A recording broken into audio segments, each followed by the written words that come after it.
നാട്ടിൽ കാലവർഷം കലി തുള്ളിയിട്ട് പെയ്തുകൊണ്ടിരിക്കുകയാണ്. ഭയങ്കര കലി തുള്ളൽ പറഞ്ഞാൽ കലി തുള്ളിക്കൊണ്ടാണ്.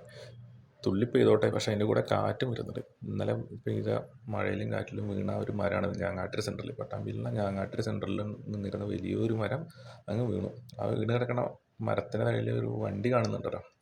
ആ വണ്ടി കണ്ടിട്ട് പേടിക്കൊന്നും വേണ്ട. അതൊരു പഴയ വണ്ടിയാണ്. അതിൻ്റെ ചുവട്ടിൽ പാർക്ക് ചെയ്തിരുന്നതാണ്. ഗവൺമെൻറ്റിൻ്റെ വണ്ടിയാവുന്നു. അവിടെ കൂടെ കൊണ്ടുവന്നിട്ടിട്ട് കുറേ ദിവസമായി. എന്തായാലും ആർക്കും പരിക്കൊന്നുമില്ല രാത്രിയാവുക കാരണം. പകലാണെങ്കിൽ ഒരുപാട് ആളുകൾ ഉണ്ടാകുന്നൊരു സ്ഥലമാണത്. കണ്ടില്ലേ, ഇത് പഴയ ഒരു വണ്ടിയാണ്, പ്രശ്നമൊന്നുമില്ല. എന്തായാലും പൊളിക്കാൻ കിടക്കുന്ന ഒരു വണ്ടിയായിരുന്നു തോന്നുന്നു. അത് കാരണം വലിയ കുഴപ്പമുണ്ടായില്ല. എന്താണെങ്കിലും രാത്രി കാരണം വലിയ പ്രശ്നം പറ്റില്ല. എന്തായാലും ഞാൻ ഇപ്പുറത്തൊരു മരം നിൽക്കുന്നുണ്ട്. അതെന്തായാലും ഇപ്പം അടുത്ത് ഒന്ന് വീഴും. അവിടുത്തെ അധികൃതരൊന്ന് ശ്രദ്ധിച്ചാൽ നല്ലതാണ്. ഇതെന്തായാലും ഇപ്പം അടുത്ത് വീഴും എന്നുള്ള രീതിയിലാണ് ഇവിടെ നിൽക്കുന്നത്. ഏകദേശം വേരുകളൊക്കെ ഇളകുന്നുണ്ട്. അപ്പോൾ അതുകൂടി ഒന്ന് ശ്രദ്ധിക്കണം PWDക്കാർ. ഓക്കെ, അപ്പോൾ അടുത്തൊരു വീഡിയോ ആയിട്ട് പിന്നെ കാണാം.